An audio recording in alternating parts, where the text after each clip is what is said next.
Hey, welcome to the Medicine Cabinet podcast. Now here's one of our sponsors. Vain Gloria. I like that. I like it in the black. I like the way you fill it out. I love how it look from the back with the cuffs and the straps. Can I whip it? Can I whip it? Can I whip it? Can I whip it? Can I whip it like that? It's sexy time. Do you like leather? Let Vain Gloria dress you up in handmade fetish leather new goth lingerie. If you're into BDSM and kink, don't even think. Let Vain Gloria facilitate your intimacy with collars, cuffs, harnesses, belts, garter sets. You can find the wardrobe for your fantasy at etsy.com/shop/vaingloria. That's etsy.com/shop/VAINGLORIA. Use the code MEDCAB to get discounts. MEDCAB.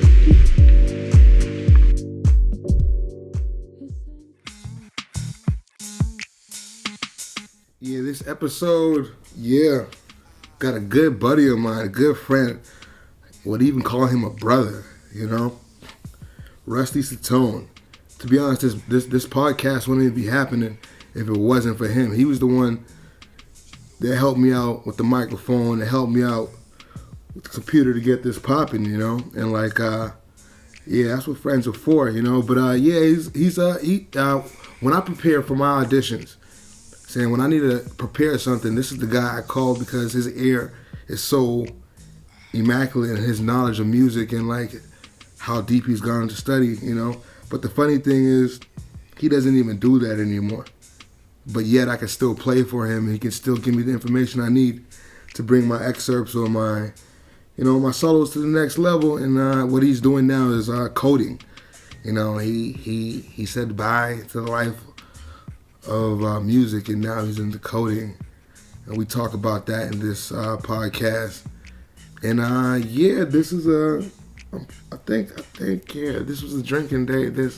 You're gonna hear some glasses clanging and clanging, and I apologize for if things go off into tangents. But there's a message in there, and you should probably listen deep for it, and you'll get it if you listen for it. But enjoy the episode, and if you have any questions for the guest, you can hit us up on the medcabpod at gmail.com. That's THEMEDCABPOD at gmail.com. IG, the same thing, THEMEDCABPOD. And on Twitter, just the Medcab. And that's THEMEDCAB. All right, check out the episode. Let us know what you think. All right.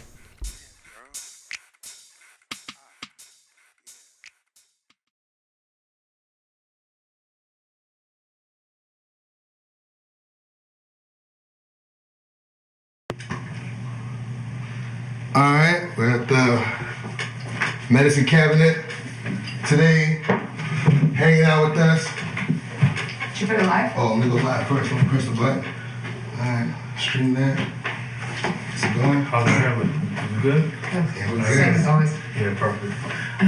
Today we have Sean, Richey, Rusty, Satone. Oh, sorry. Lindsay. Hot Tone, what's up? Billy. Hey, What's up, everybody? and I'm Chris. You know who I am. You know what's going on. Yeah, today I invited my friend Rusty out here. So he's a good friend of mine. Known him for quite some time, Says a lot of wild things, But he's a good friend. I always appreciate playing music for him because he has good ears. For mock art, he does good mock auditions with me. And every time any of my friends meet him, they never forget him. He's unforgettable type of dude. And he has a very great memory. He'll come up random things out of nowhere sometimes. And sometimes people could be misunderstood. Sometimes people might think saying it's too wild, but at the same time you've always been kind to me, so I always kept him on my corner, But my friend Chris, Rusty is clarinetist, you know. And so how'd you get into clarinet? What was the thing that made you get into clarinet? What made you choose clarinet? My dad was an amateur violinist and pretty much told my brother he was going to play the oboe and I was going to play the clarinet. Turned 8.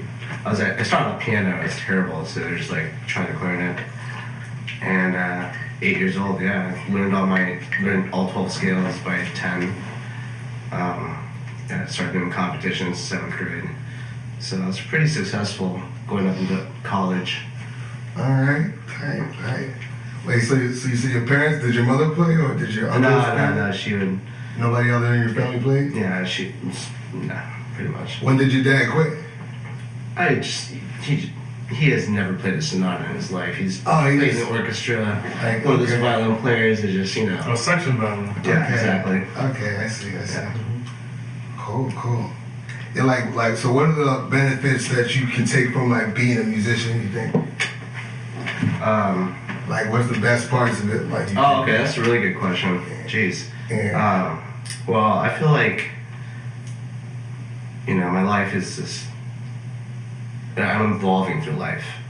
And through these evolutions, I think once I understood music and I moved on, I was able to transcend through life and through my steps in life. And music honestly taught me a lot of artistry and creativity and, life is, I still play music. Like, so wait, when you were in college, you were still enjoying it still then, or no, while you're in college? Well, I mean, playing professionally was very demanding, and I don't play clarinet anymore at all. I mean, I just don't play. I play like 3 or 4 times a year. All right. Yeah, so what was the thing that made you want to leave clarinet? Practicing. Practicing, yeah. No, honestly, it's But you were good though. That's the thing. That's the thing that boggles my mind, Because I had a friend from Boston, from NDC, a trumpet player, one of the nastiest players that I knew. Classical players. He would just pick up the trumpet and just play Petrushka or whatever. Any extra he would call out, he would lock it down, just on the spot. And you had that ability too, because I remember you just hanging out when you were going through the excerpts too. Are you a perfectionist? Oh, of course, yeah. I mean, you think I played a role? You have to be these days. You have to be. I mean, there's no room for mistakes. It's so competitive. But like I was saying about music, I mean, it's taught me so much about life. Once I actually once I felt like I really understood what I was doing with music, my whole life changed.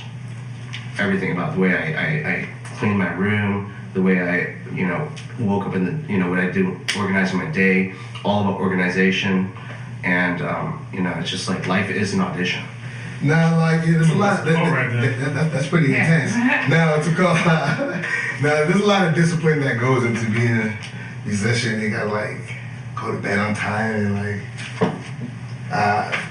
practice is a must, but that to have that energy in the morning, saying you have to go to bed on time, eat right, and a lot of people say exercise, like an athlete, and breathing, all that stuff. You have to pay attention, a lot of things, and some people are naturally can just fall into that, and some people shy away, But you say you were into it at some point, but what made into you what? Into the discipline part of you said changed your life, the way you made your bed and the way you live life, but do you maintain that? Yeah. Or did you transmute that energy into another area? You're saying that. Yeah, exactly. Yeah. It's exactly what I'm talking about. Mm-hmm. Just, now I'm doing computer science, obviously. Yeah. And just my whole work ethic. And, I feel like life is, the way I see life now is, it's just canvas. And I want to be an artist always. And, what do artists want to do? Just have fun, do creative paintings. It's always about the art, the artistry, And for me, it's I always try to challenge myself and not just doing what I have to do, but finding interest in what I'm doing. So what made you choose computer science of all things? Okay, really? Yeah. Okay. Be honest. So I was doing, I was doing music, and then I was like, okay, well, I tried doing computer science when I was 18 at Case Western. and they were like engineering school, top 20 private school in the U.S. Very tough, and I dropped out. I couldn't even figure out C out. How to print out on screen. It's the first thing you learn. It's ridiculously easy, and I couldn't figure it out.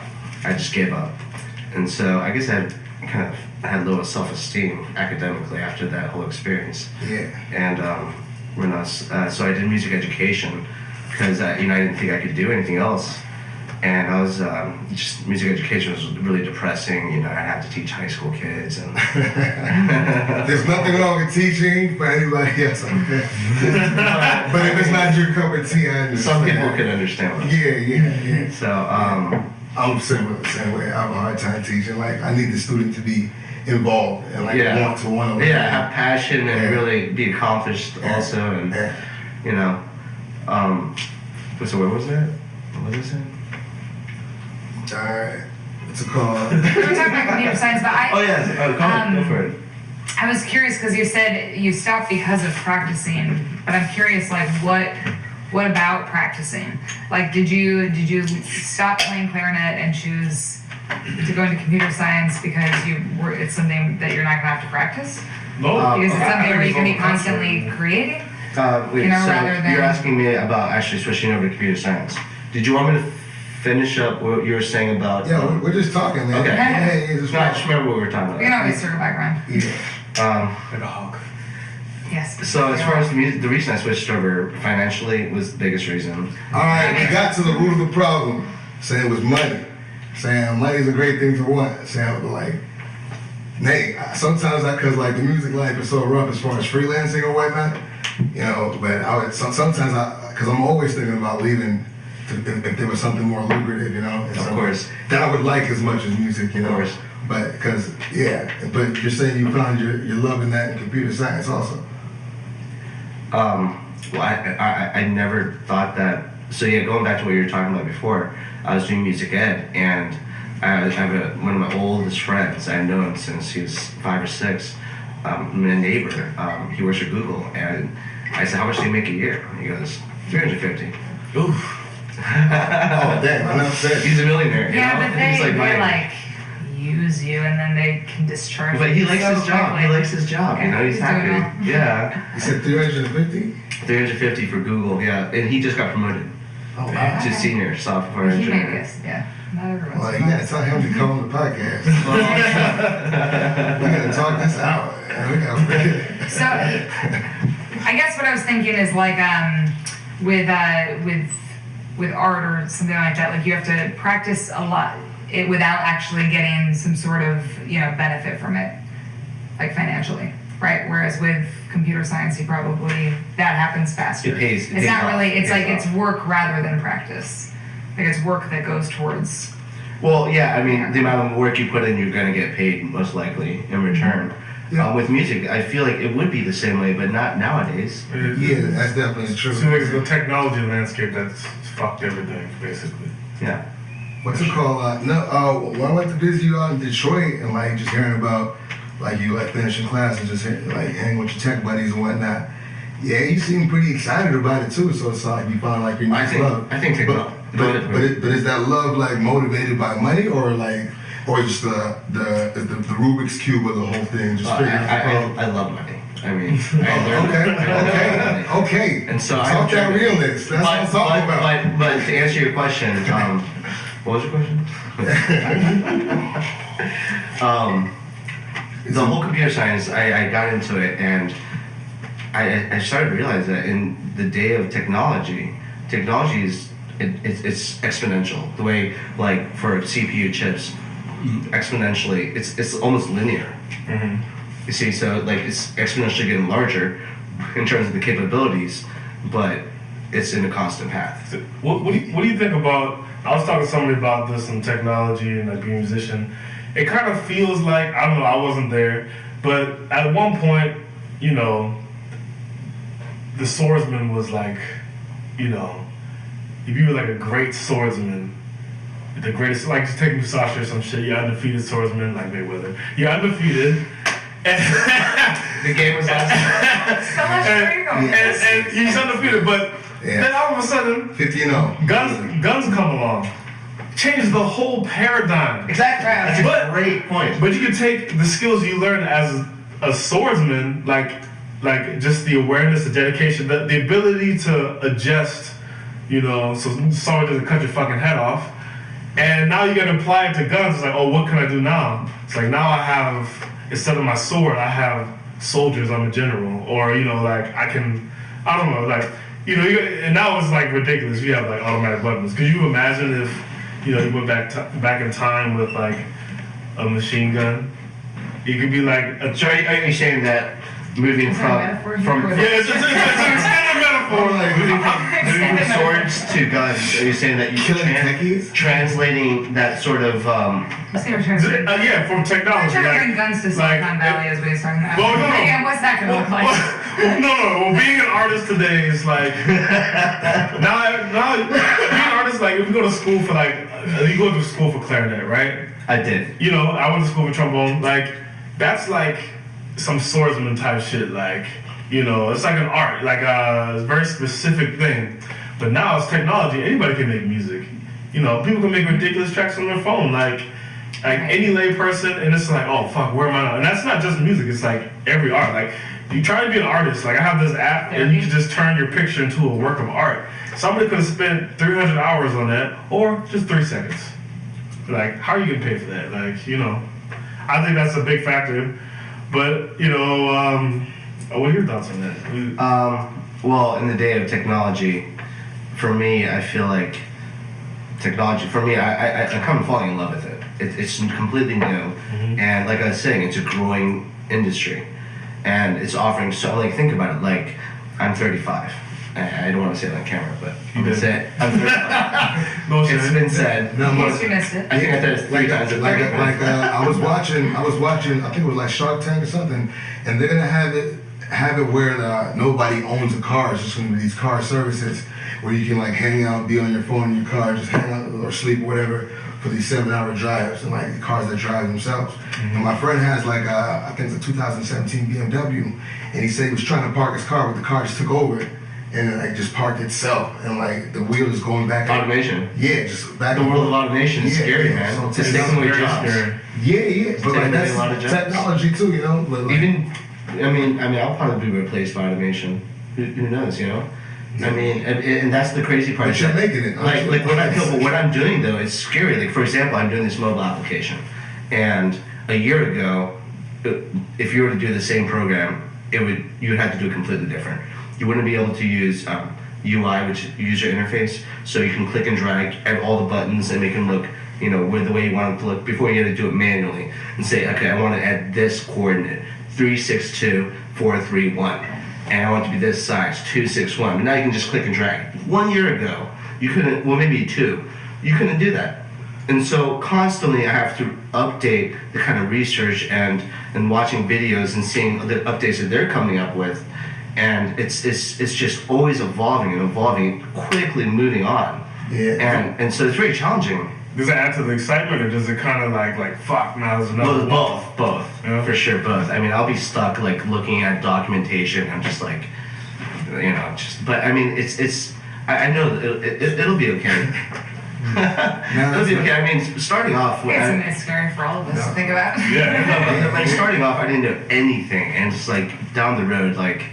You know, you just gotta believe in yourself. Anyone can do it. The reason I got into computer science, one of the reasons was because my uncle is a computer science guy, and I said to him, Uncle, is it easy to program?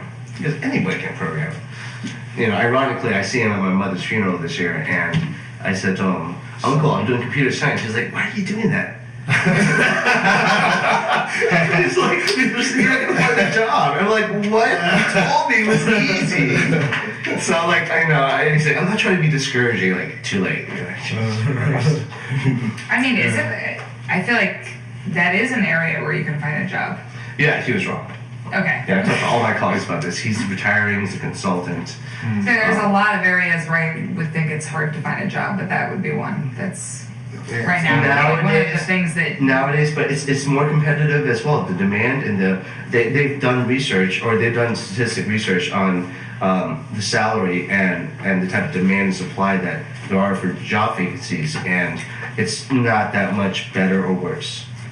you know, and so that's a good and bad thing. But this is a lot of demand for. I mean, automation really is just taking over everything. Do you agree with Elon Musk and Stephen Hawking? They're like afraid of like robots just taking over. Like the AI for programming is definitely interesting. It's very complex, and they're actually. I read this article about the AI for Google apparently made up its own language. Yeah, but didn't it start saying like terrible things because it started mimicking what humanity was? I saw that somewhere. Yeah. Really? Yeah. I think that was the lesson from that thing, right? Was that they had this artificial intelligence robot trying to learn how to, and it turned out to be super racist and because it was just reflecting what was shared on Facebook. It's very stereotypical too. It's like, okay, sports images, men, and then cooking, woman. It was like identifying things like that. So it's interesting how AI kind of interprets like.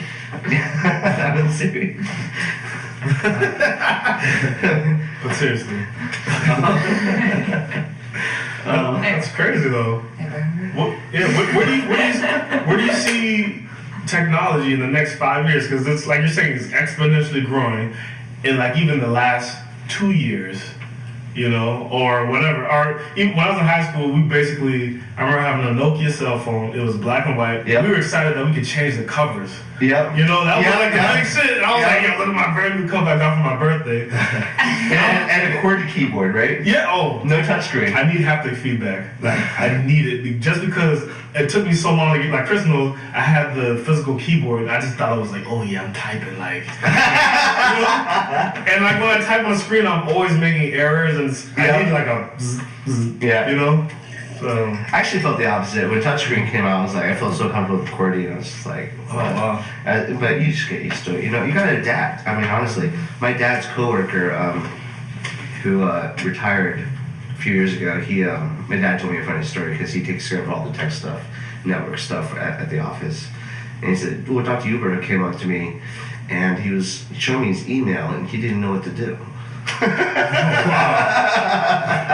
And this guy's like 70 years old, 5 or 6 years ago. And it's just like, you know, it's rough. Even someone like that, so accomplished, a surgeon. Oh yeah. I have doctors that I work with who are no idea. Need a lot of help with computers and like handwriting.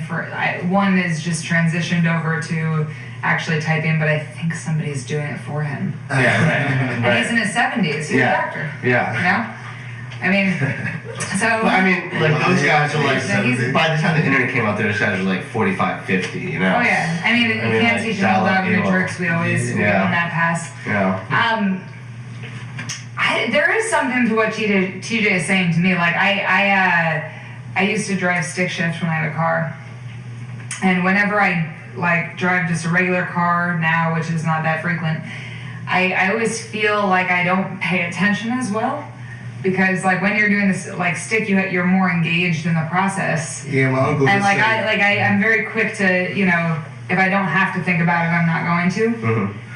So I just wonder what that will mean, like, and what your thoughts on that are in terms of preserving some sort of like interaction that we actually have with our lives. I mean, I feel like it's really what you make of it. You know, if you're willing to take the steps of, you know, you get a new. Let's say they come up with something new on the phone. I mean, you might just kind of like give it the backhand and just kind of, you know, not give a shit.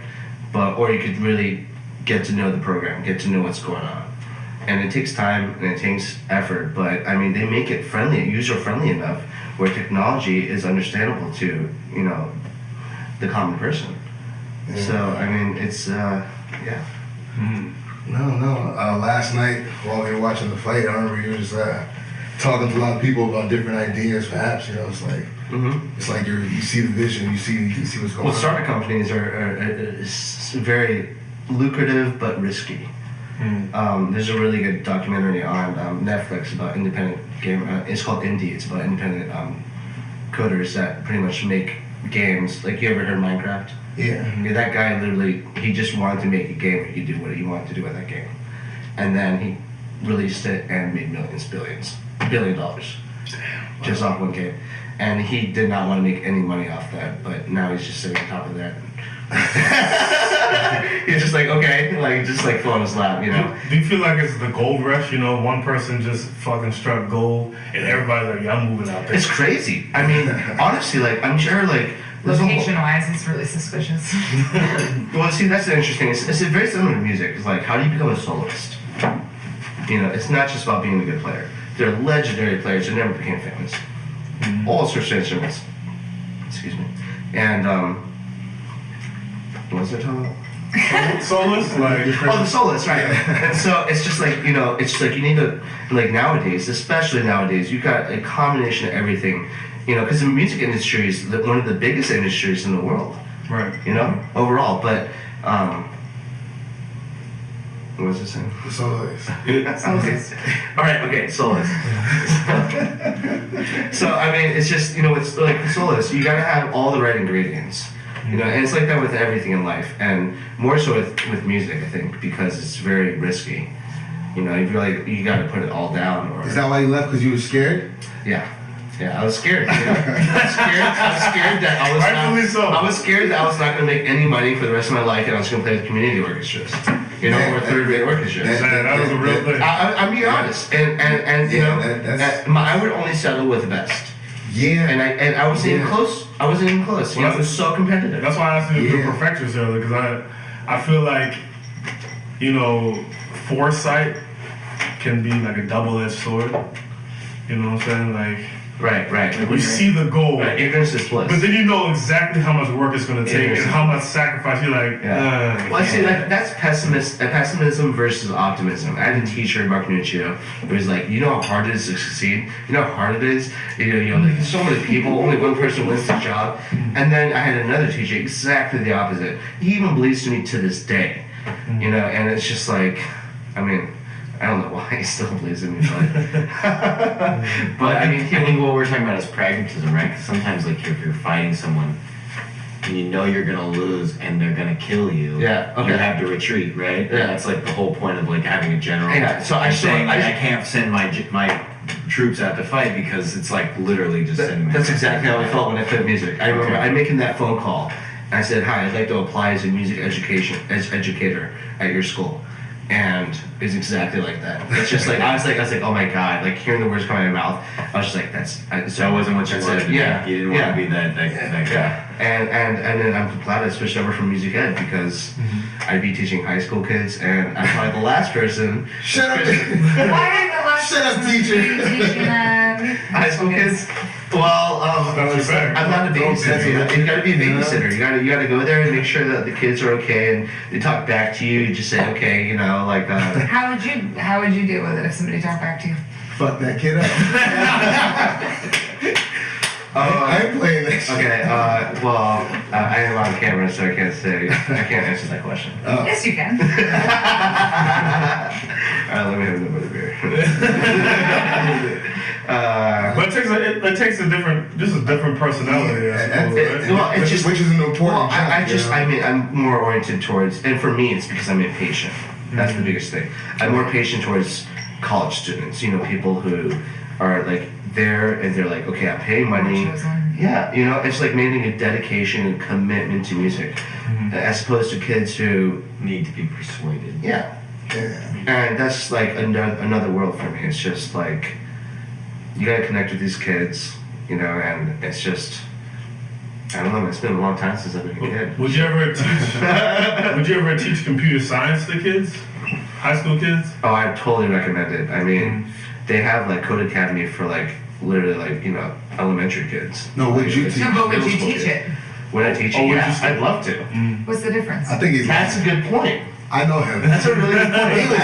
That's a great point. And actually, I don't know the answer to that question. But I think that's very deep. You're more passionate now about computer science than you ever were. Is that crazy?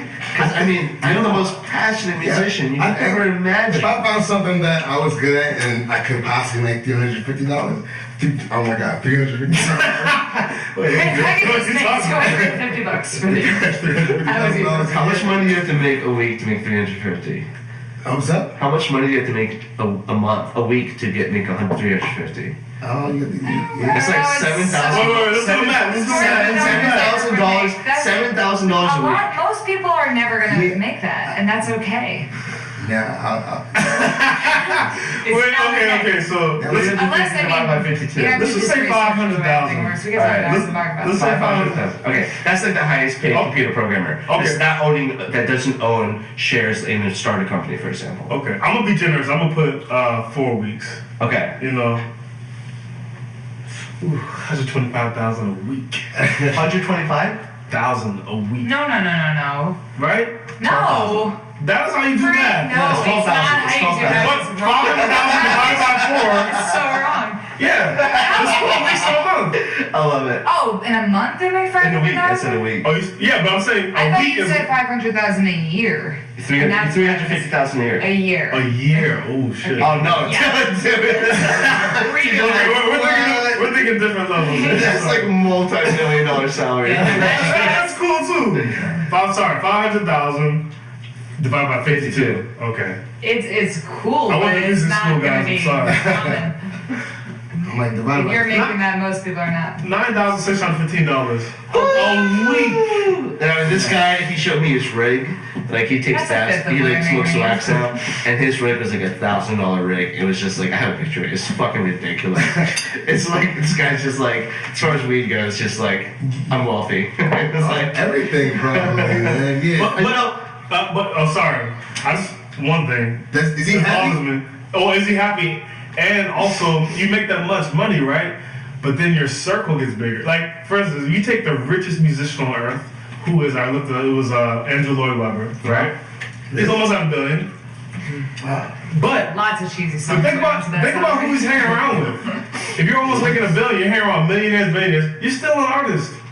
There's still a cap there. You're still like, I was playing some songs on the piano. Right, right. You know what I'm saying? You're still, so you have, like, I feel like you kind of have to love what you do because that's the role society's going to put you in, ultimately. Sorry, let me turn this off. Oh. It's pretty cool, right? But, you know, I mean... Zelda. It's a good one. Dungeon. Treasure chest. Bring it back. Yeah, what's your favorite video game? We used to play, what's it called, Marvel vs. Capcom back in the day. Oh, oh man, those are the good days. What was your favorite team? My favorite team? For Marvel vs. Capcom 2. Was it? Falcon? You use Captain Falcon? Cable, Hulk, and there's 3 people. Not Hulk, you didn't play Hulk. I play Hulk. Really? Yeah. Okay. Yeah, and I didn't use Spider-Man. Who did I used Spider-Man. The Ice guy. Iceman? Yeah, I used Iceman. Okay. I think I was probably Spider-Man, Sentinel, and Iron Man. Ryu, so was big. Oh yeah, I used him a lot. Ryu was big, yeah. So you're gonna make video games too now? You gonna start programming? Would you get into that too? That's a whole nother can of worms, right? Video games, I actually do this. But on mobile apps. Doing this blackjack game, I just... What you call me? No. Go ahead. I totally missed that. No. What were you talking about? No, the blackjack game. Oh, the blackjack game. Okay. Yeah. I'm just fucking with you. No, for real. Go on about the blackjack. All right. Well, I actually had a lot of fun with it. I mean, it was, because why wouldn't you want to code a blackjack game? You know, I mean, it doesn't make sense. But I mean, it was just like, it's really cool. I mean, I guess I like games. I don't play games that much anymore. I'm way too old, and it's just like, it's a waste of my time. I'd rather be studying and trying to make more money, Mm-hmm. But I had a passion for games at some point in my life, and just, it's kind of cool, It's something fun to play. I love gambling. So your main focus is like what, apps now? As far as mobile development, I want to get a certification for Android. I don't do iOS, which is Apple. Mm-hmm. But that's very similar. Ooh, so I have this big debate with my friends all the time. Because yes, I have an Apple computer, but I have friends who code, like engineers I grew up with, and just the things they could do, I can't do them. But the things they could do with just like a PC is like incredible. Like the open source, like, you know, because Apple tries to like stop you from doing like, you know, cool illegal shit, you know, like, and frankly, you know, or like just, you know, I have friends who build their own computers and like, I'm like, damn, that's fucking awesome. Because, you know, I feel like Apple is great for like the lay person. You know, Apple is very user friendly. User friendly, but you want to get into some like real deep soul stirring shit. You know, you gotta have like, you know, the experience you might want from a computer, some soul stirring shit. I have an iPhone and I like it, but you know, I mean, you know, we could talk about this all day. I mean, just like the tech business, just business in general is fucked up, man. You know, I mean, you would think, I mean, you know, even for music. Like, what's the worst part of the tech business or the coding business, computer science part of the things? Okay, so my Google friend, I don't know if this is the worst thing, but this is my biggest fear. My Google friend was, I met him, you know, I knew him my whole life, and he was a really skinny kid, and he made the gayest poses for like our swim team photos. He was a really flamboyant, crazy kid, just like running around, flailing his arms around the pool. This is before you met him, or this is like ever since I knew him. Okay. As a little kid, just like, and then he grew up and he gained a little bit of weight, and then he got Google job and he gained like 100 pounds. Yeah, and so it's not healthy to make that much money. Probably is the lesson. I mean, well, he told me that You're giving us. the Google campus like has an amazing cafeteria, and I just think he just eats there all day. And they also like they have like this is what I hear. I have a friend who works at the Uber that's in San Francisco. Uber office. And I went in there, and it's like the Death Star. Like, it's so intense. There's like no windows, but it's also cool. Like, they have IPA on tap. They have these like, I went on a weekend and like still the cafeteria had all sorts of shit. They have game rooms. They have like a fitness center, but at showers in the bathrooms, like anything you might need is in that building. But the reason is because they don't want you to leave the building. And also, they work you so hard that, like, probably mostly what you're going to take advantage of is the free food and the IPA and go back to work. Like, you're probably not going to the gym. You're probably not going and playing foosball. Wow. And also, you're not getting any vitamin D from the sun. Right. So that's crazy. That's how these things eat people up. And that's why a lot of people, like, they make a lot of money for a while, but they don't end up staying there for the long term, either because they were gotten rid of by the company if they didn't perform at a certain level, or maybe because it's relatively destructive. Interesting. I didn't think about that. You know, it's like with music, the job security was tenure or not. Yeah. You know, do you have tenure or not? And then with job security, with anything outside of that, it's even worse. You don't have tenure in the tech world. You get the can at any point. Yeah, it sounds like that. At least on the show Silicon Valley. Yeah. You know, and so it's like, I mean, you know, it's just job security is a big thing. I never thought of it that way, but leaving music, because I was always thinking orchestra job, tenure. Yeah. But it's the opposite. You know, there's no such like tenure is a great thing, man. As much as I hate to say it, unions. You know, like the union. I mean, yeah, it's a big thing that I think about. It's important, you know. Now the tenure is important because you need those benefits and all those extra packages when you retire. And the lack of vulnerability that somebody could just say, sorry. This guy's fired. Yeah, right. And like, it's scary when you don't have that when you're just freelancing. But but I guess the tech is just freelancing too for you.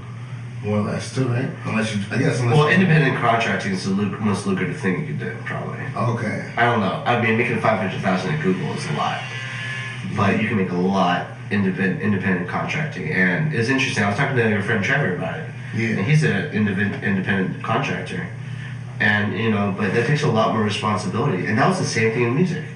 You know, that's why I did not succeed, honestly. The real reason I didn't succeed is because I couldn't find students. It's because I couldn't make the right connections where someone would be like, hey, come call this guy up. You know, I couldn't get that right foot in the door where I asked the conductor, can you hear me play? You know, it's exactly the same thing. Yeah, that's my biggest qualm, like my biggest problem with the whole thing. I was never good at the whole networking part of the whole classical music thing, you know. I never knew how to get in good with the principal or the contractor, you know. Like, I didn't know how to kiss up to him, you know what I'm saying? Or not kiss up to him, or just like hang out with him, you know, without feeling fake, you know, like, or like, or have it feeling genuine, you know. Like, but I mean, that's the stigma of just the world, man. I totally agree. I mean, to succeed in this world, you got to find a way to be politically correct. You know, and it's the most fucked up thing there is. No, but like the thing is, like, what I wanted to do is, I want to be honest. I don't want to fake it around my boss. Right. You know what I'm saying? Like, I don't know. But you have a good combination of being like conscious and genuine. Yeah. PC is like, you know, that is something that it's like a set of rules that you follow rather than being aware of things, but then like still being honest, you know, with the way you interact. It's a nuance with society. It's I think it's called soft skills. Soft skills. Right? Yeah. There's Right. Yeah. I think it is. It's part of the umbrella of soft skills. Okay, there you go. Right. Would say. Can I ask you a personal question? Not personal question. Well, I guess it's kind of personal, but just based like very physical, technical question. Like, you play clarinet. There's too many fucking buttons. There's a lot of stuff going on there, right? So you're concerned about your joints and stuff, and like you're in the tech world now, and it's all about typing and stuff. Are you going to have carpal tunnel? Well, that and people That's say actually a fear I have. Yeah. And people say, like, sitting is the new cancer. What do you think about that? Do you work standing up? Do you work sitting down? Oh my god, dude, I'm serious. Like, I'll just sit, I'll lie down with my dogs and just hold my iPhone up and just go through Facebook for like 20 minutes. And like my hands, like, I'm serious. Like, my hand starts to feel weird. And just typing all day, I started to get real paranoid about carpal tunnel. I knew a guy at Manus when I was doing my master's.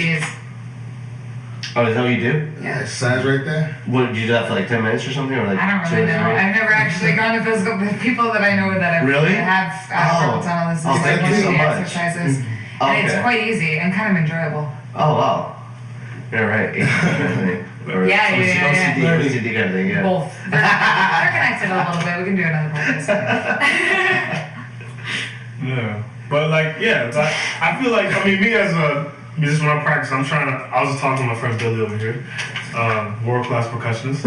You know, like, Billy's the next best thing coming up. Yeah, just watch out for Watch out for But just like in general, like the little things, like joints, ligaments, like discipline. That's what joints, ligaments, discipline. Joints, That's what you're gonna joints, ligaments, discipline. The discipline to take care of those joints, like to be conscious of all that stuff. Like, that's what I was talking about, the sleep, because the sleep like takes care of those joints and like the digest.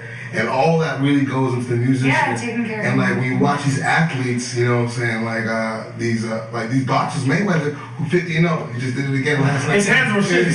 But what he was doing for that training, the discipline, you know, to take care of those joints, to take care of the speed, you know, to take care of the boxing so he could dodge those punches. No, that's what happened. And I feel like as a musician growing up, those are the skills that I developed.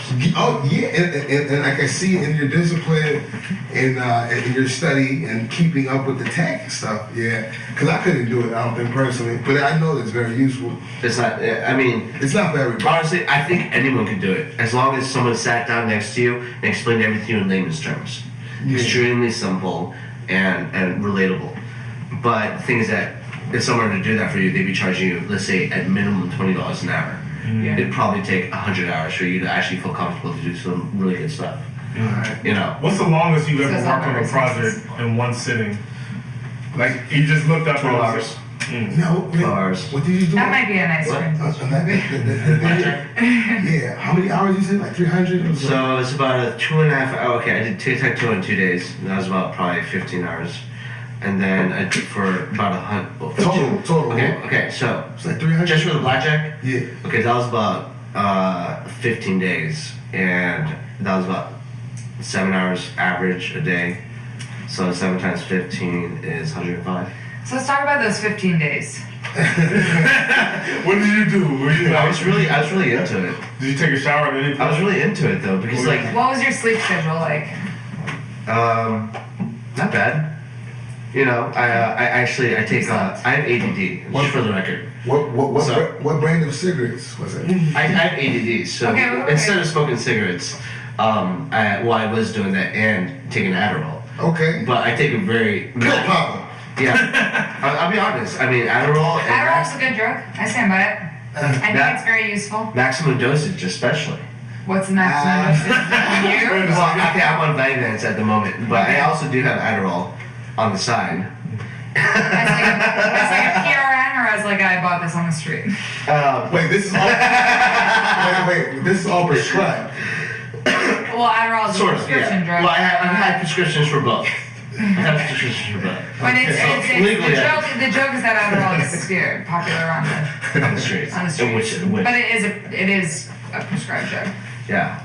For ADD. But what I'll do. And a good one compared to some of the other things that are. So what does it do? Is this get you focused? It's like movie Limitless or something? Technically what it's supposed to do, so ADHD, there's a part of your brain, right, that like is supposed to be what helps you focus, what helps you pay attention to things, not get distracted.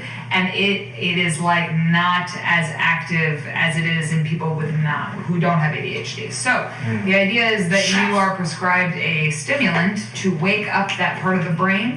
So you would think that like you give somebody who's like kind of hyperactive and all over the place a stimulant that would worsen the problem, but actually what it does is it wakes up that part of the brain that for other people is just working already, and therefore you are going to focus in a little better. You're gonna calm down, but it's funny because of like how much do you take to get to that versus like people who have ADHD can still take a lot of Adderall and then get that like the effects that somebody who takes it. A lot of people take it to get that focus who don't have ADHD or aren't prescribed it. I feel like funny. You can get it from coffee as well. Sean, get the cat at the table.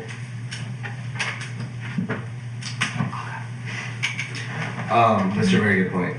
Yeah, get that cat off the table, man. We live. Yeah, sorry guys. That's Strauss the cat. Who's Strauss named after, Chris? Bring him on stage. Strauss was named after Rick Ross, actually. Strauss. Ricky Rose. Strauss. But yeah, that's the true story. So that's why Adderall is great. No. So what I'll do is I'll take as much, well, not as much. Wait, yeah, go ahead. Yo, I'll Yeah. Okay. No. Yeah. No. I'm just saying, go on, proceed. I'm just saying, be conscious. Yeah, proceed. Yeah. What are we being conscious of? Levels of the microphone. But what's it called? When I was in college, I've never been tested for ADHD or any of those things, but I think I have it because like my mind is like always going all over the place. I can't keep it. Unless I'm playing music, surprisingly, or playing basketball. A lot of people have a mild sense of... First of all, take that last one. No, the thing is that people with ADHD can focus better than people without ADHD. on certain things that you're interested in. Exactly. It's actually a talent that's just like really, driven into the ground by society. Because people want you to conform to the basics, and people with ADHD are like, I'm going to skip over all that basic shit and be Einstein. And get to it. So do you it doesn't always work out like that, but that's the strength of it, right? That like you could actually can just. But the problem is that you have to function right in a day-to-day life.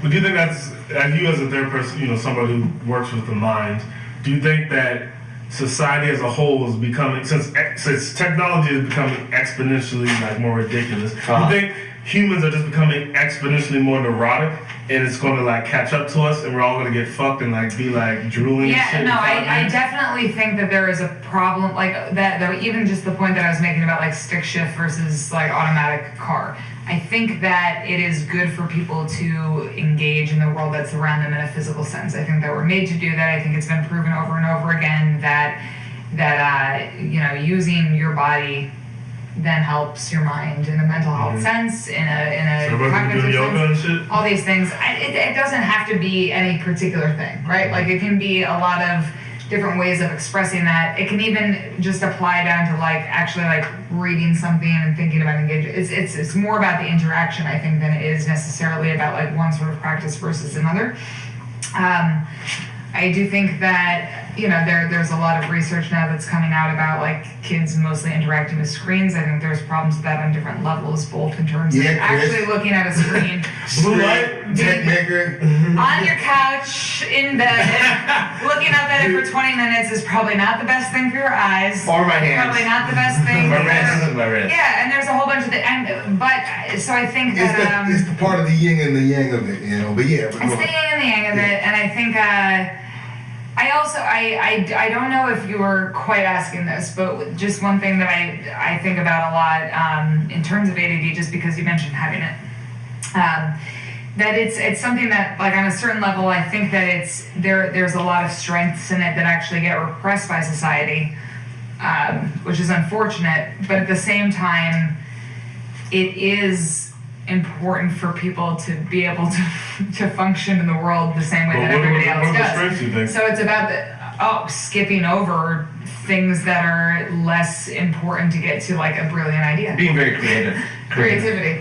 Oh, we think it's gonna be like 1984. Like, so I mean, you're saying you think at certain points that like maybe you had ADD. I think it's probably very common that people who go into playing music have that tendency. Wow, that's a good point. Yeah. Wow, makes sense. Oh. Yeah, definitely. It makes a lot of sense for sure.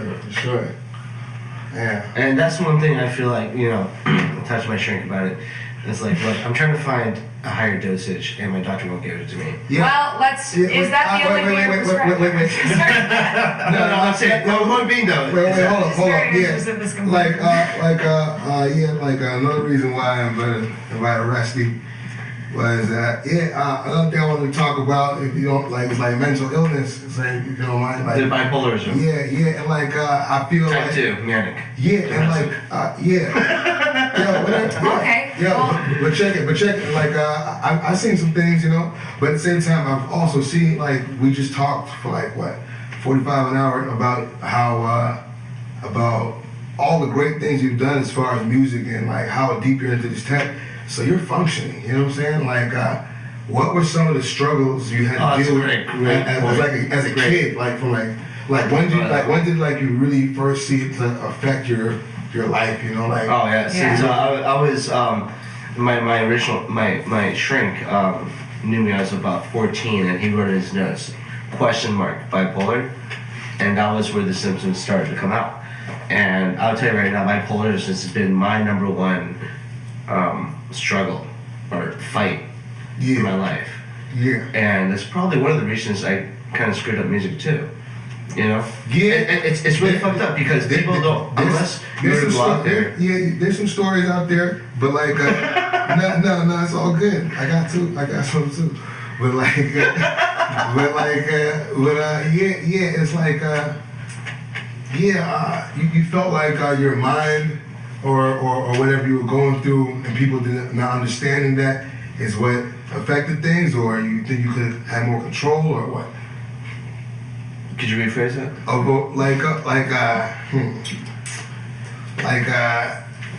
Because you're saying there's like these stories that happen, you know what I'm saying? Like, and like people not understanding, or you think you could have had more control, or do you think people like those situations? Because I've had like episodes, you know, like. Okay, so the way I dealt with my bipolarism, paranoia, all this crazy bullshit, like, honestly, if Are you sure it's type 2?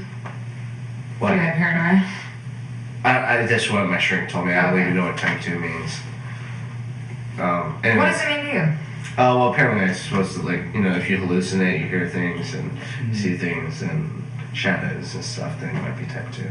But what I was going to go at was, what were you saying? Sorry. There's a lot of questions there. That's a lot of things. Yeah. Okay, the way I overcame my bipolarism was through therapy. Like, how'd you do it? And medication. No, my original question is, like, when did you first really, as a child, was like age 7, age 5, where you knew, like, okay. that you were different once from I found out, okay, so let me give you some history about bipolarism. Yeah. I found out when I was 25 about. And Yo, sorry to cut you off. All right, well, the guy that actually got me into playing my instrument, you know, he was like diagnosed, but it was like age 23, 25 when they figured it out, you know. It's like, and like he was just a special guy, and like teachers were never mad at him. They were like, because he had this perfect smile and whatnot, and he could play the shit out of the bass, you know. He's like, yeah, like playing Paganini, say on bass. On bass. Age 16, it's like just throwing fingers around. Throwing fingers around. It's like just looking. But you don't see this coming. Just looking at the crowd. Just looking at the crowd is mean. It's like I don't want to be here. It's killing me. Oh, like he's a rock star. I got it. Yeah. He's a rock star. He was like the dude I looked up to growing up. Yeah, I feel it. But he was diagnosed, you know? Yeah. You know, but like, but he did great things too. But yeah, go ahead. You know, it's just like my parents, once I told them once we found out I was bipolar, they were like, oh, well, we always knew there was something wrong with you. But ADHD, I mean, like, it's interesting because ADHD and bipolar are also often co-occurring, but also most people are on a spectrum of bipolar disorder. Exactly. But is that just a product of society then? Like, No. That's a product of you're a human. Like, bipolar disorder is basically that you have like an imbalance in your moods. Well, it's a chemical imbalance, but it's about emotional regulation and how much you're able to regulate your moods. And it has something to do with chemicals and things like that. But if you imagine we all have a brain that was somehow, you know, curated through the combination of the DNA of our parents and then whatever else influences that as we're growing up, it's quite likely that somebody, and also environmental influences and all these things, that somebody would end up with some sort of difficulty with regulating their emotions, which is basically what bipolar disorder is.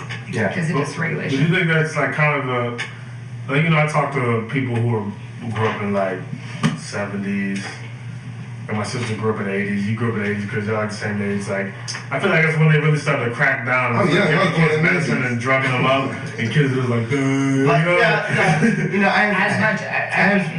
I've heard a lot of mixed opinions on like medication. Well, how old were you when you were first prescribed? Medication? 25. So that's much different, right, than like an 8-year-old being started on medications.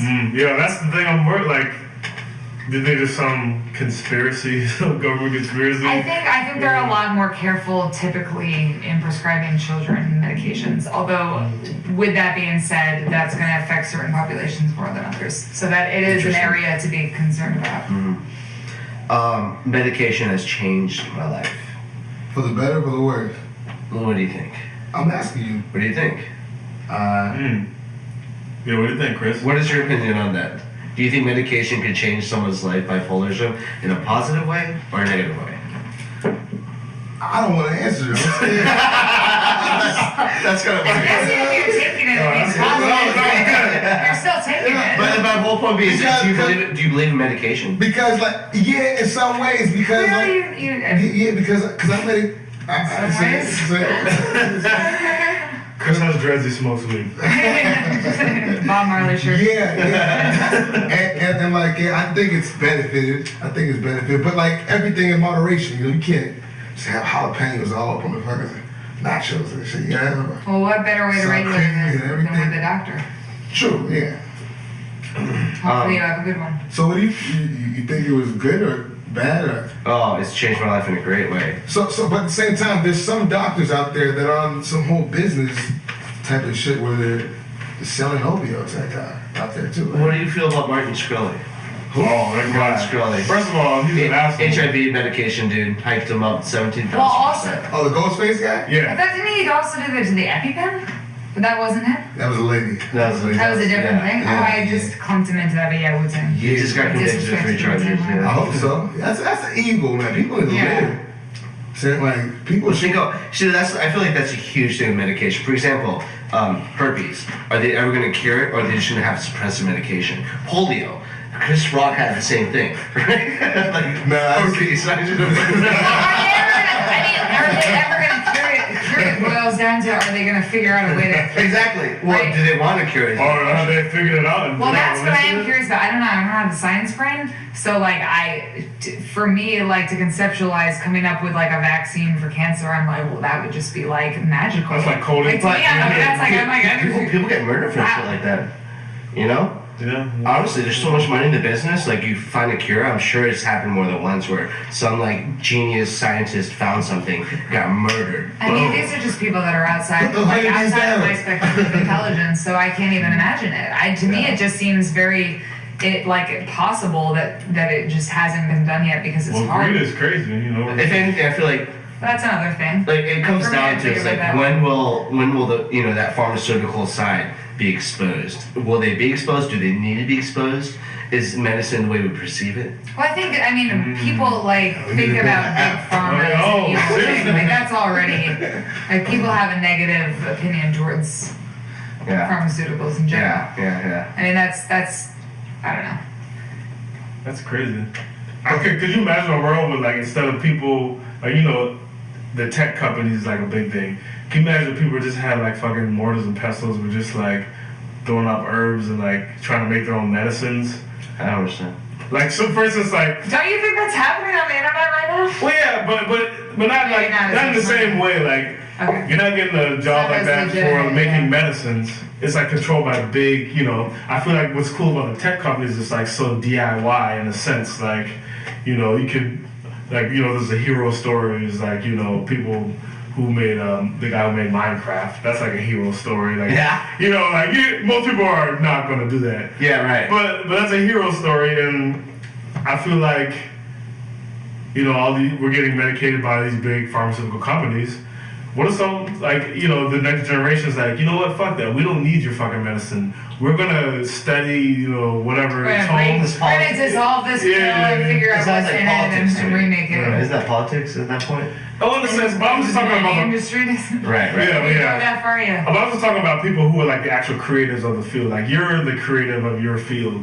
You're going in... You're using whatever, I don't know, binary or something. You're creatively figuring out how to make an entity, right? Yeah. So if somebody was creating a different drug, even though I think we have some perfect things out there in nature already, but if people were actively okay, not as good as Adderall. That was the rush. Instead of technology, it'll be a crazy thing, but it's probably not gonna happen. Because it's merging, right? Technology and everything, really. It's crazy. What do you think is okay? I read this one article, and this guy apparently prophesized the internet. It was just the ultimate prophesizer. He's by the year 20. What's his name? You know what I'm talking about? Ultimate prophesizer? Well, isn't there a dude that he also predicted 9/11? What's the guy? Nostradamus. Okay, no. Okay. I came from Billy. Show your face. This is not the ultimate prophesizer, just to clarify to people who are watching. It is another prophesizer that's not Nostradamus. It was some contemporary prophesizer. He used algorithms and What did he say? He predicted that by year 2100, computer AI will rule the world. Oh wow! All automation, everything. Well, Yeah. Maybe. So it's kind of weird. That's why people like Stephen Hawking, who brought that up? I did. Okay, Stephen Hawking and this Elon Musk. Yeah, they're concerned. Wait, what year is this? Who? 2100. We got some time. Don't worry. It might be wrong though. It might be a marginal error of how many years is it till then? Till now? It's within a century. Within a century. So, so what do you think about? For me, it's I love yes, or grandkids. Yeah. I love technology and stuff, and it's crazy. I have artists in my girlfriend all the time. I love paper. I just love the feel. I love writing. I love smelling it. Yeah, new paper. Warm paper. But she's hates paper. She wants everything to be automated. She's this makes more sense, obviously. I'm yeah, until the fucking EMP from the sun. Right. Your solar flare or Terminator 2. Yeah. They were all What about handwriting? It's so personal. Yeah, it's cursive. When's the last time, all my cousins, they're not learning cursive? Hey, I'm about to say right now. No. I'm about to say right now. And it's beneficial because you don't have to lift it with your hand. Right. I would say I prefer never to write because my handwriting is terrible. To me, typing is a blessing. But do you write in cursive? I can, actually. Okay. I read better in cursive than natural. Right. For me, I realized at a certain age, after writing really messy for a long time, I was with cursive you don't have and you to appreciate it. up the pen. And then my handwriting got better. But it's obsolete now. It's like the swordsman. No, Who's that's writing in good. cursive? They're not even teaching kids cursive now. Really? What about calligraphy? Yeah. That's out? I love calligraphy, but Not that I they're was definitely not retired in teaching school. calligraphy. If they're not teaching cursive, calligraphy is not. I thought we were supposed to get better. Yeah, right. Wow, that's dying out. But yeah, think about that. Now everything is. Yeah, it does make sense though that it would be like you're learning how to type. So everything is computer science. Basically. You must have all the answers because this is your thing. And we're interviewing you. No. What year will we all be overtaken by robots? Yeah. What do you think? What's your? We could. What's your go back to best this podcast. hypothesis? What? If it keeps exponentially. Anyways. This is funny because like I remember I don't know what's called on the exact term, but this guy was like, okay, there's going to be a point in our technology where we can't make the chip any smaller, right? So No. Okay, well, for his argument, he's like, there's going to be like, this point where it can't get any smaller, and then we're going to build like skyscrapers with those little tiny things and have so much fucking information. Just like I'm telling you, it's exponential. They're like, okay, so what? 10 years ago, 16 gigs of RAM was just like too much. Nowadays, it's the perfect amount for something like I do. And you can put 128 gigs of RAM into your motherboard. Explain RAM for people who do not know RAM on the podcast. No, I was just saying. So I mean, like, it's exponential. Like in terms, like 10 years from now, there's gonna be like 16 gigs of RAM won't even run your computer probably. So what is it? But okay, this is my question, right? Like, because you're saying like your computer, but like whose computer? Like I'm thinking about like like my iPhone is like 2 years old. What are you trying to do with your and computer? like at my Are you doing job, real shit like or are you just watching movies? things are porn. You watching porn? High definition? VR porn? I'm definitely that's what I'm trying to do at work all the time. The real conversation. Okay. I don't. Wait, hold on. No, I don't. But wait, I had a question in there. Oh, she got hit with the lows, man. I have a question. So my question is though, like, is this going to be everybody's experience? Like when I'm at work being like, how is it that this is the case? Like I said, the things that we do is so archaic. But like, when does it catch up to everywhere? I feel like because it's not everywhere. So right me now. having to program, That's a myth. having to program with this new layout that they have, it's ridiculous. But I'm watching these update videos and they're like, look, we're trying to make things as easy as it can be for you. So I never believe that it's going to be to the point where only a small part of the population can, use this technology. They're not going to do that. I mean, they understand, the demand that it requires. Well, what about the cost of it for everybody to implement these things into wherever they are? That's a good question. I mean, it could happen in our life, right? Because we're all familiar with technology versus, like I told the story earlier about the doctor that I work with. People have to type for him.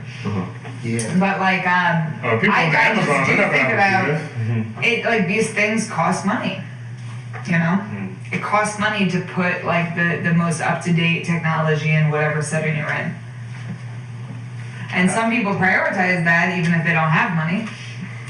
But like in terms of like establishments, it's not going to be. So that's going to feed a lot into like who's exposed to it. It's going to be and tough who for uses everyone. it. The people that are developing this technology, people that have to use this technology. It has to be cohesive. It's cooperative resistance. So you think that it's like, I love these metaphors that I come up with because they're so genius. But like, basically, like, I got one for you. Tom 2017. Brilliant. Trains run everything still. Trains? Trains They're automated. Trains bring everything everywhere. But if you don't have any train tracks, you can't have a train. So that's why the railroad was such like a cutthroat thing. So if you don't have any way to get Wi-Fi, it doesn't matter. That's, like you're saying, it costs money, right? The one thing that America cannot run on? What? Trucks. Trucks is next thing out. What? If the airlines went down, the world's gonna be okay. Right. Yeah, trucks. Trucks too. Trucks. Yeah, trucks are actually more than trains, really. Yeah. Because your train is backed up. Trains are for like big loads, but yeah, you're right. Truck drivers still. That's why that job is never going out of style for a while because that's the quickest way to get somewhere. You don't want to put your shit on a train, I guess, because it'll take longer. You gotta do all those stops. Yeah. So I need this shit overnight. Can you do this? Yeah, I got some Adderall. Let's go. Trains were faster. I'm driving the train. No, they can carry more stuff. No, but they also move a lot faster. But you have to take stuff off of trains, put them on trucks, and then trucks on these right. Wait, why are we slamming? Alright, if anybody just heard that was our guest making a lot of sound. And the city they're in. We came at a good point though. No. Our guest made a great point. Trucks are definitely the blood of. It's interesting. I just watched this video today that was talking about why the wall between America and Mexico just makes no point, because actually people mostly come in on planes. Mm-hmm. Oh yeah, that's funny. And also about how illegal immigration has increased because of the more the greater intensification of laws that are trying to prevent it. It's more encouraging for people to just stay rather than trying to go back and forth. Yeah, that's a slippery slope. I think it's dumb, personally. What, the wall? Yeah. Well, I would hope that nobody thinks it's a good idea, because it's an idiotic idea on multiple levels. There's somebody out there, if you listen to this podcast and you think the wall's a good idea, send your emails. Send your emails and we will fuck you up. We'll listen. No, we'll listen. We'll be very nice. But, medicine captain. We're very medicinal. We'll help you get to a proper decision. We'll find you the right dosage. But yeah, it's crazy. He's almost back. Yeah, I thought, all right. Yeah, Sean's literally doing yoga. We're just free people. All right. There we go. So we're still talking about trucks. Yeah. I'll be right back. Because you made a great point, that's still pretty, it's not drones, it's people driving these things, right? So we're still kind of in, that's not automated yet. Because automated trucks are just basically trains, right? Good. Well, my question is, okay, I'm sounding like an idiot saying this, but I thought they have train coaches or train they do drivers. But if you want a small, look if you're but trains are subways are not automated. They have a driver. Yeah, no. They have a driver, but in terms of if you have a big train full of stuff, it's all types of different people's stuff. If you have a truck, it's just your truck. You have a Walmart truck, it just goes to Walmart. Right. You have to worry about shit. Right. And on top of that, trains can't go to the store. You have to have trucks to come get the stuff from the trains. It's an amazing thing that I don't think about very often. Wouldn't that be crazy though if the trucks went out? Seriously, think about that. It would be messed up. You'd be in carpool with Uber over there. And that's how dependent society is on technology. Right. That's true. It's just with North Korea going all crazy on us, what the fuck is wrong with these guys? The whole, it's just so fucked up, man. And I feel so bad for those North Koreans. Do you think that in terms of attacks, nobody's gonna nuke each other? I don't know about that, man. Well, maybe, but I feel like there's more chance, in terms of cyber attacks. You as a tech person, what do you think about cyber security? How important? Well, okay, so the Trump administration. Oh, no, wait. The Russians. So what's the deal with the leaks? Because you guys. Snowden? No. Well, just in general, because as a tech person, right? You guys, I know you got a couple buddies that do some hacking and whatnot. Yeah, I have a few. Yeah. So how lucrative is that? Not lucrative, but how big is that right nowadays? Cybersecurity. The impact of hacking. Well, honestly, it's kind of scary to say, but I feel like everyone's been hacked. You watch any porn, you download any illegal pirated games, pirated movies, anything like that. Even just downloading some, watching some YouTube video, not YouTube video, but some, Flash video. Yeah. Having to install that on your computer is just, it's dangerous, man. It stays there forever? Not necessarily. Well, technically, yeah, but memory-wise, but Oh wow. Yeah. I mean, technically, like a computer forensic could go through your computer and find out a lot of things about the things that you've done with the computer years ago. Memory never gets completely deleted. You have to format like You have to burn it? you have to format your computer, I think, through like the U.S. standard, the government standards, like you have to format like 3 or 4 times. I learned that You think that was in it, a like- relationship. Formatting a relationship. No. I learned that you can't delete everything. That's what I'm saying. Yeah, it's like... No, that's crazy. No, alright, so like, so what's the end game for you with computer science? You just want to make a big program or something? And just I don't know, it's a good question. I mean, I might want to do a startup company. You want to freelance or? I want to do a startup company or just try to get as high as I can up the chain. Get as high as you can up the chain? I feel that's what I was saying. I didn't get a chance to say this earlier. Was that with music, I was driven to be the best, and I didn't have. I had the tools, but I couldn't use my tools in that way. It's like music is like you put the instrument in your mouth and you make a sound. Like where's the physics in that? Like now of course there's like certain technique involved, but it's something that you can't necessarily see. Yeah. In terms of like and so going through music, I learned a lot about just understanding how to use my brain. And now that I'm researching, when I go through things, I'm very disciplined, and we absorb things, left brain, right brain. Is in terms of being able to separate your analytical side from your creative side. Yeah. No, that's a pretty deep dissection, the way you see things.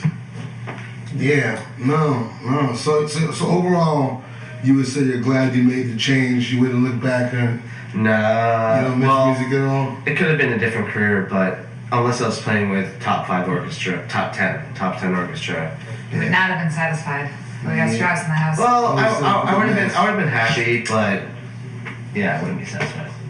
I'd be happy with that. That'd be really cool if I could do top 20, sure, but it's a tough world out there, and I think tech is a great way to. I think anyone can do tech. Honestly, if you have the right person, someone that's a good tutor, that can explain to you things, see, the most important thing is to understand technical terms, right? Because if you read any kind of documentation in terms of coding or any kind of technology, it's not going to make sense to you. Yeah. Like you look up something on fragments, not fragments. Okay, something like I don't know. There's a lot of terms in computers where you can just look up the definition. It makes no sense to you. But you have someone to explain the fundamentals of how technology works. You read this documentation, you get down the road. All it takes is just one bump. Someone to just give you the direction and give you an idea of what's going on. It's the same thing with music. Yeah. And so I think like that's how I was able to transcend from music into what I do right now. It's weird. There's artistry involved in anything that you want to do. Of course. Yeah. And that's the beautiful part about music is that people that really love music are the ones that enjoy being creative, the ones that enjoy or even more than anything, communicating life through an instrument. And right now I'm communicating my life through computer science. I mean, it sounds like a bullshit kind of statement, but I truly feel that way. So you're here to help. You're here to help people for the most part. Oh yeah, I want to help the world for sure. But of course, there's money involved. But I mean, it would just be awesome if I came out like what if I was the inventor of Facebook? Okay, that'd be cool. I was like fucking super billionaire, but you could easily, feel great about connecting the whole world together. Yeah, true. And that's like a huge accomplishment. Like, what can music do? It could potentially connect. But it hasn't. You know what I mean? Not to the level of Facebook that how many things are going to accomplish that, whereas music regularly does connect people together. Unless they're shitty. Yeah, it does. Music has done the same thing. Music has done that. And I mean, sure, it's like a top-rate pop artist or something. Mark Zuckerberg would not have been able to create Facebook without music, like the foundation of connectivity. Oh wow, okay. I just came out with that. I think there's more to it. Anybody want to go? I love it. Yeah, I think I like your point because I remember reading this book. It's just this lady wrote like how to live like an artist for people who are in the arts. Like the artistic thinking is what makes people like Steve Jobs or whoever was creative in their thinking has been successful in any field really. Your thoughts? Well, seriously, like, okay, for Google, if you were to go in there and let's say, okay, so I'll be honest, I'm missing a tooth, okay? I have an implant. But for a year, I was missing a tooth, okay? Yeah. So I was essentially a pirate. A what? A pirate. Okay, yeah. Right? Without eye patch. Right. Yeah, ARG.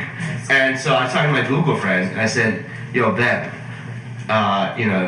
it's like I think he said to me, he's like, yo, Chris, if you interviewed for Google and you wore a pirate suit, you would get bonus points. There is a criteria called cultural fitness for all major tech companies: Amazon, Google, Facebook, even like IBM, Microsoft, goes down the list. Because they want creativity. They want people who are willing to go outside the box and try to find different perspectives or ways to, move technology in the right direction. You feel me? I might go apply for a job, man. Just a wild shit. I'm a creative person. But what I'm saying, so so the whole point of the joke is like, who like a pirate and like missing a tooth and be like, yo, and then be like, okay, we got this guy. It doesn't work that way, but I get bonus points for wearing a costume. That's the whole point. Right. But just the whole, it's the music. I mean, it's not just about music. It's not just about computer science. It's about you, honestly. So that's what it comes down to. So you think that would you say self-knowledge is the greatest tool for being successful? What does self-knowledge mean? Well, I don't know. It means different things to everybody. Okay. Because I can only be me. I don't understand what you're getting at, though. But I'm saying, like, in terms of creativity, I feel like, at least personally, the main reason for any kind of thing to be an artist is to be honest with yourself. Like thinking, so you know what works and what doesn't work. Because if you're like bullshitting yourself, like you're bullshitting like you really know how to do this particular type of code, and you don't put through the trials, then you're only hurting yourself, and you're not contributing to your knowledge of self. You're just only clouding it with different. And I feel like that's just the discipline of you. I mean, like I said, it's not about music. It's not about. I mean, there's like music can be divided into three things, right? Athleticism, philosophy, and then athleticism, being a philosopher, and being a comedian, being able to let yourself go, have a sense of humor. And I feel like that goes into everything. Right. Right. You're talking about being able to. What's up? What'd you ask? Athleticism. There were athleticism, philosophy. three things: athleticism, comedian, and philosophy. Yeah. Okay. But what was your question, though? But I feel like you're about to say tapping into that part more of energy, or like. Yeah. But what was your question? I forgot. Just the artistic mind state, like knowledge of self, being honest with yourself, so you can progress instead of bullshitting yourself. So you're not. And that's the downfall, I think, of a lot of programmers is that I feel like I had that upper edge over them. Is that I went going through music, I really tried to implement those kind of things. Mm-hmm. And it's the thing about programmers is like some of the people get really far because they may be great athletes or philosophers / comedians, and it's a really thin line, but when it comes down to it, it's work. It's just work, like if it's work, like you gotta be professional, man. That's why I learned through music, being professional, being able to get the product, getting things done in time, organized, all sorts of things. Right. That's what's up, man. A lot of responsibility. I feel like I've reached a level of illumination in this conversation. Oh, thank you. Thank you. The different perspectives, and yeah. What do you think, Chris? Do you have any lasting gems? I don't know. Yeah. Do you have anything else, Chris? Yeah, no. About to wrap up right now. So, like, Chris, what's your, would you have anything you would want to suggest to the audience, in terms of what? Just just good advice, In terms of what? Anything. Life or we should probably ask this question. Health or heroin? What? Health? Health. Because I used to inject heroin. A lot of heroin. Be a needle. No. Look at my track marks, dude. No. they had a picture of your face, if they had a picture of your face and a quote, what would it be? Yeah, that's a good one. What would your motivational poster say? Yeah, the picture is like, We have a poster. I like that. And it's your face next, like, Okay. Barack Obama. It's gotta be motto, right? Okay. Jeez, man. It's all of them been taken, man. It's all been figured out. No. You have one. We already have one. Okay. Wait a second. Okay, this is the question. Like, what would you give for, like, what advice would you give to a musician that is, like, on the fence about, like, quitting and starting something new or staying in with music? What suggestion would you give them, you know? Nowadays, I feel like you've got to look in the future and ask yourself, can you financially support yourself? Is this worth it? And are you willing to take the pros and cons involved with your industry? And also be able to acknowledge where your potential lies. Because if you're not honest with yourself, like you were saying, you know, then you will not truly see the clarity of what you can do with your life. You feel me? That's a gem. That is definitely a gem. Cheers. This is a great session, What's man. going on the poster? Yeah. Cheers, man. Cheers. Cheers. Yeah, I know we have nothing left, but we'll have your drink. That's my drink. Thank you to my brother, saying Rusty Satone. You know, coming out from the D, you know. Detroit. So, you know how we do. But yeah, man, you're a good friend. You've been a good friend since day one. We've been cool. We will continue to be cool. No gay jokes, Chris. He's been saying gay jokes all weekend, so I just gotta hear it. Come on, Chris. I'm putting you on the spot. Let's have real conversations here, Let's hear your funniest gay joke. Funniest gay joke. And it's clearly not the birthday gay joke, okay? So fucked up. So terrible. This is no way to end the show.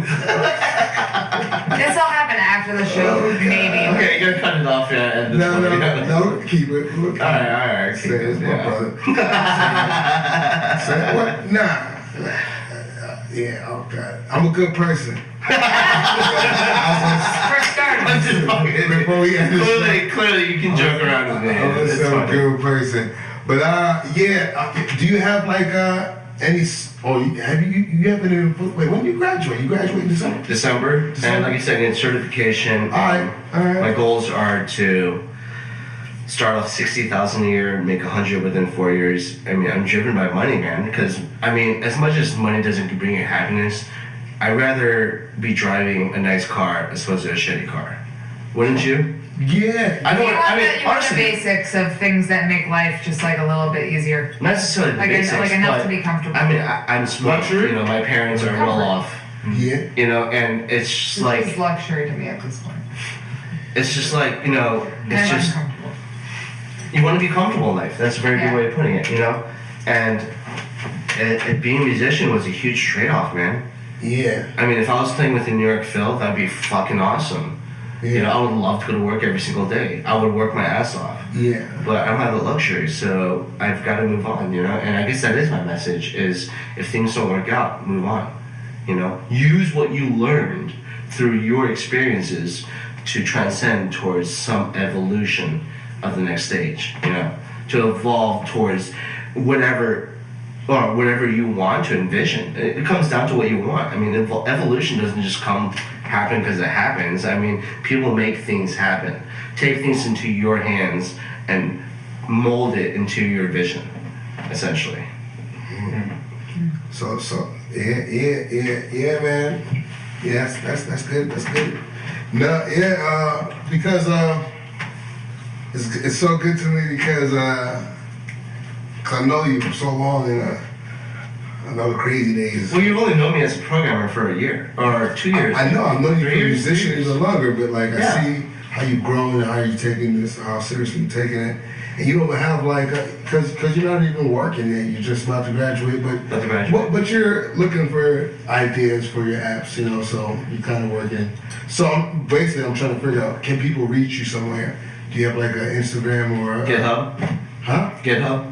It's where my programming projects are. I guess spell that? Facebook, Rusty Satone. How do you spell it? GitHub. GITHUB's got. Can you spell it like a little slower? No, I'm saying this is my portfolio for coding. I also have a Facebook. Where can people find you? In terms of what? Like social media. You want my phone number? Address, actually. If you want to say Address. Social security number. Yeah, GITHUB. What you need is my zip code, Instagram. my credit card, and probably my debit card. No. Just give us the Instagram and the And my Facebook. PIN number. Just give us the Instagram and the Facebook. Wait. Okay, I have Instagram Facebook. is at Facebook. GITHUB. Yes? No, Instagram, no. GitHub is a repository for coding. Alright. So if they want to find you, they will Google your Facebook profile. Yeah. Rusty. Rusty. Rusty. Don't add me, but that is my name on Facebook.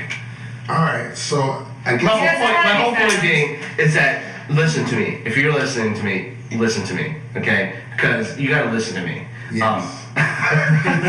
No, seriously. It's like in the business world, you cannot have Facebook. You cannot have all this shit. I heard so many stories of businesses like looking you up and just screwing you over because they see you wearing some sort of fairy dress on Halloween. Okay? I swear to God, I've heard stories of kids wearing fairy dresses and getting fired because they took the day off for Halloween. Yeah. You know what I mean? I'm serious. It's fucked up, and I just like stay away from technology because it's dangerous. That's my final word. Technology is dangerous. But also. Yeah, but it's a great thing, and he works in computer science now. But no, It's a dangerous And it's life. all gonna be okay.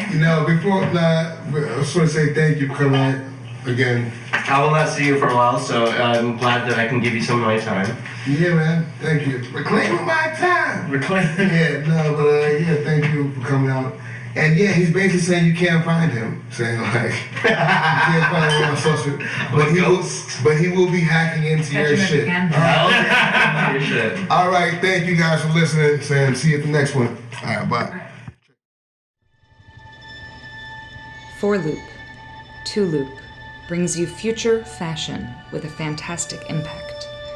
The silicone loop necklaces come in assorted colors: black, white, turquoise, butterscotch, coral, gray, navy, purple, and rust, with sizes ranging from 17 to 30 inches. Pop them on for a splash of volume and presence without weight or the hassle of clips and hooks. Visit 4loop2loop.com. Use MEDCAB, MEDCAB, when ordering to get discounts. Make a statement. Hey, thank you guys for listening. I appreciate you guys listening. I hope you enjoyed the episode. Yeah, we're a little sauced up for this one, but it was good to link up with a good buddy of mine and talk about what he's doing now, leaving the clarinet and going into the coding. I'm just glad that he's happy and enjoying life. You know, a lot of people leave music and become sad. But a lot of people leave and become extra happy too. So, but yeah, this is a case of that. But before we go, I want to thank our sponsors again. Vaingloria with the fetish, new goth leather, handmade jewelry, and 4Loop, 2Loop with the necklaces. Yeah, Vaingloria is spelled VAINGLORIA, and 4Loop, 2Loop is number 4, LOOP, number 2, LOOP. Find them on Instagram. Check out their items, see what's going on with them. But yeah, the feature track of this episode, episode number 6 is EiffelLife. Squad, gang. If you guys are ever in New York and these guys are performing, I recommend you see the performance. You know, these guys are so turns up, so lit. You know, so much energy, and they got like a positive message at the same time. But it's not no soft music. You know, it's, the way they put it together, it's got a lot of energy. And all right, I hope you like it too. All right, let me know how you feel. You can find us at the Medcab at the Medcabpod at gmail.com. That's TheMedcabpod at gmail.com, and it's the same thing for Instagram, IG, and for our Twitter, it's TheMedcab. All right, let us know how you feel. All right.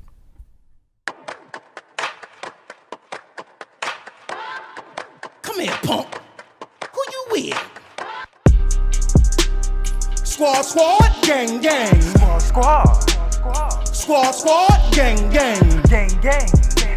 Squad, squad, gang, gang. Gang, gang, bang, bang. Ever looked at the world and wanted everything? Everything is yours, nigga. Yeah. Squad, squad, gang, gang. Can't hear ya. Squad, squad, gang, gang. Life, yeah. Squad, squad, gang, gang.